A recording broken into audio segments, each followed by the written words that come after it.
Cannabis retailers and state officials will be meeting virtually to talk about the recent spike in armed robberies at pot shops across the state. 3 people have been killed in recent incidents. King 5's Farah Jadrin live in Seattle with this morning. You talked to one pot shop owner, Farah. What is that store doing differently, and are they hopeful some changes can be made here?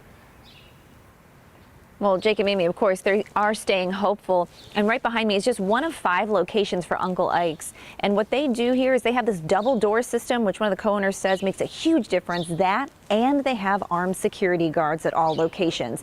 Now, Uncle Ike's uses a buzzing system, so you have to ultimately have an ID to get inside. That helps the store keep a record of everyone who enters. Co-owner Ian Eisenberg tells me he feels like no one's doing anything to protect these pot shop businesses and their staff. The Liquor and Cannabis Board says this year alone there have been at least 50 robberies, many of them armed, across our state, and that's more than the total from last year. Eisenberg says he hopes this morning's roundtable is more than just talk. The situation has gotten so severe that we're forced now, in order to protect our employees and our customers, to have armed security. And the shops right now that don't want to spend the money on armed security, they're still getting robbed.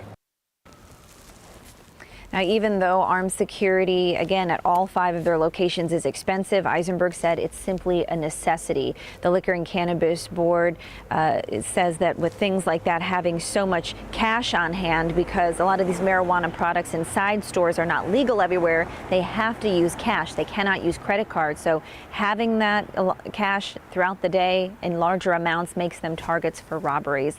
This morning's roundtable is expected to include some feedback from cannabis retailers, along with state leaders and law enforcement.